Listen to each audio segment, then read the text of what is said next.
start going home, Rob. Oh, it gets crazy now.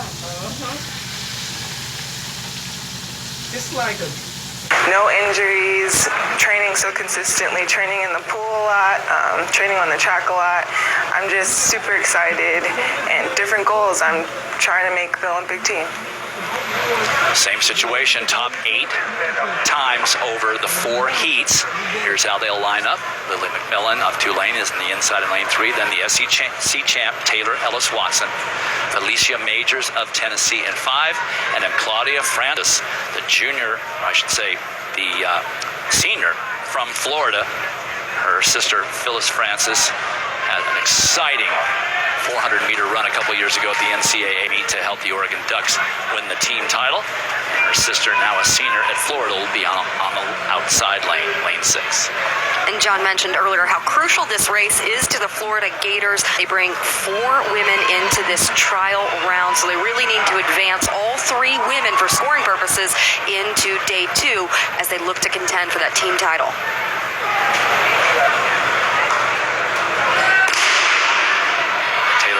Watson sort of falling out of the blocks there. She's going to have to work hard in lane 4 to get in a position to take this pole.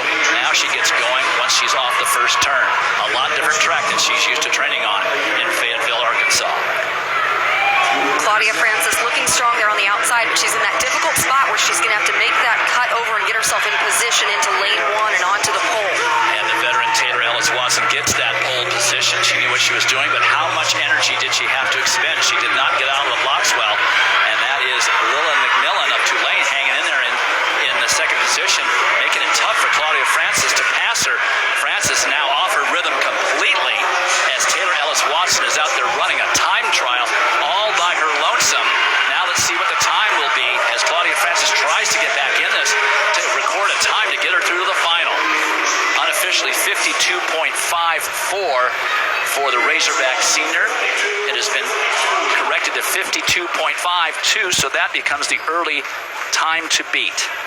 As if the 400 isn't a hard enough race to run already, you're literally running for your NCAA life in these trial rounds. You just have to go by your finish time and not rely on your place. Here she is at the start of the race. Let's look at her start.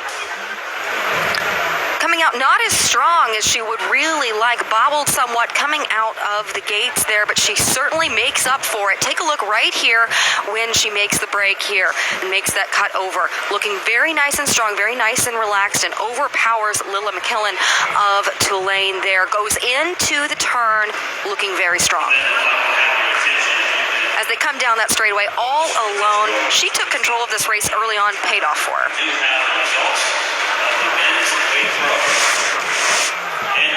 Well, a testament to her strength and the training base that she has managed to craft for herself down there, that she has managed to craft for herself down there in Fayetteville. Taylor Ellis-Watson, the SEC champ, stamps herself as one of the favorites with a 52.52. We'll watch closely to see how those times unfurl over the next 3 heats. Claudia Francis did a nice job fighting her way back into second place with 53.09. I would predict that that is a time that will likely make the top 8. And after such an unfortunate men's trial heat in the 400-meter for Arkansas, really good to see Taylor Ellis-Watson coming out on top and leading those Razorbacks for the women's 400-meter.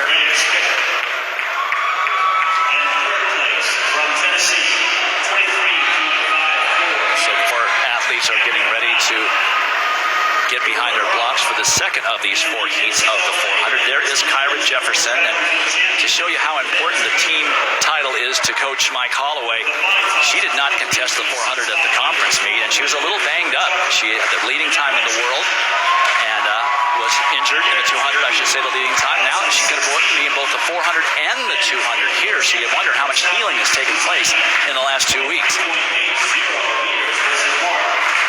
She's a team player. Finally a senior at Florida. You mentioned how much of a team player she is. She's had such great success at the outdoor championships in the 4x1 and the 4x4, winning those titles last year. You know she's looking, though, to get an individual title to her names after those relay titles last season. Really hoping to get on that world championship team for the U.S. last year. Didn't quite happen in that 200 meters. In lane 3. This is Micah Powell. I should say lane 3, Chrisanne Gordon, pardon me, of Texas, the junior. That's a tight lane 3 for such a tall runner. Jefferson much shorter. Lane 4 shouldn't bother her too much.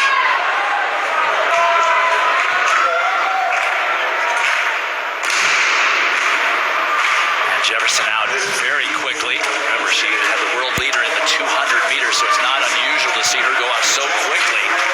But one wonders if she's got the base and the background to sustain this kind of speed. She is gone. Wasted no time making up that stagger, and she is out in front and alone at the rail. Jefferson all business, as she always is. She has her game face on. Her father, Thomas Jefferson, a bronze medalist in the 200 meters at the LA Olympics, where the U.S. swept. Carl Lewis, Kirk Baptiste, Thomas Jefferson, and now Kyra Jefferson, his daughter, dominating this 400-meter heat, with Chrisanne Gordon of Texas following closely behind. Now that early pace is starting to wear on Kyra Jefferson. And here comes Chrisanne Gordon. The strength was not there, and then from Southern Cal on the outside, Jade Stepter, the senior, ends up getting the second spot. So Kyra Jefferson really paid for that maniacal early pace. Gordon runs a 52.28, so that becomes the fastest time so far, and Stepter actually improves on the time run by the first heat, and Kyra Jefferson just 0.02 of a second off of it. And here's a look at that start from Kyra Jefferson, that blazing first 200 that she put up, absolutely explosive there out of the blocks, and she looks so smooth here and looks smooth through about 250 meters. Here she is on this straightaway, such a smart race from Gordon out of Texas. Look at how fluid she looks there in her stride and just overpowers Jefferson. Here's a look head on. You can see just how high she's driving those arms and those knees, and you can see how tight Jefferson is with her arms crossing her body. You can see that Gordon's got those arms nice and high, cruises through the finish. So a new fastest time established by Chrisanne Gordon of Texas, the winner of that heat. Jade Stepter of USC also gets the number 2 time overall. Kyra Jefferson looked like she was badly beaten, but at 52.54, she has the 4th fastest time so far over the 2 heats. Now we get ready for heat number 3. Texas senior Courtney Okolo is enjoying her success on the track and has set some short and long-term goals to accomplish. All the successes that I've had this season has motivated me to this point right now.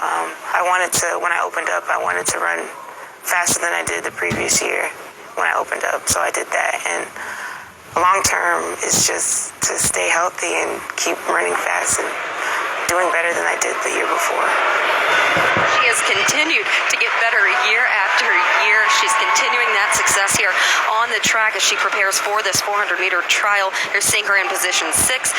Look at all of the accolades that Courtney Okolo has to her name. Is there anything that this woman cannot do? You can see they're the Big 12 outdoor champion in 2014. In 2015, NCAA indoor champ at 400 and 4x400 relay. 2016 Big 12 indoor champ at both the 400 and the 200. And most notably down there at the bottom, never mind that she's the current world leader at this distance. To add to all of that, just icing on the cake for Courtney Okolo.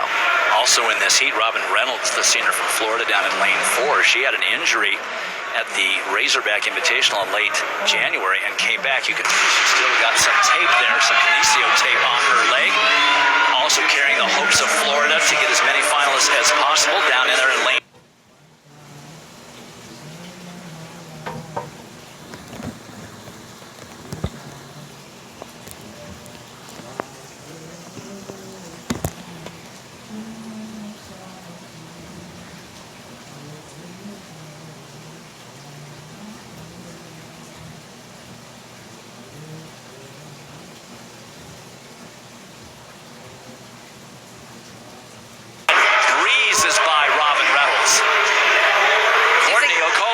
Showing why she is the world leader in the 400 meters.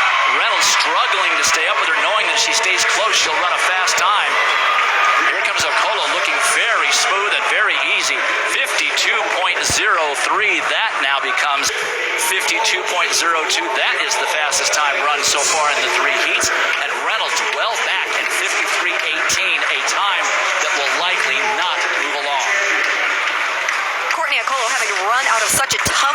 position as you take a look where she has to make the break here, looking nice and smooth, takes her time. That's a great distance to travel there. She has to run that tangent from out in position 6 to get her all the way into lane 1, and then sits right there on the shoulder of Robin Reynolds, even out until lane 2. So a very difficult race for Courtney Okolo, but still posted a great mark.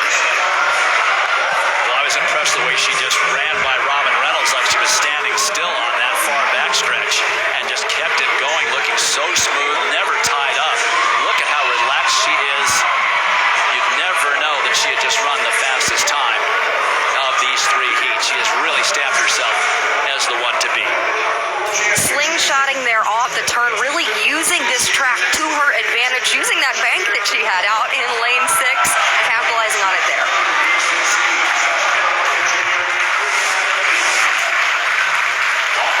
And she slingshots her way all the way to a facilities record, 52.02, eclipsing the record of Lila McMillan of Tulane, setting that record earlier this year. In fact, just a couple of weeks ago at her conference meet when she ran 52.34.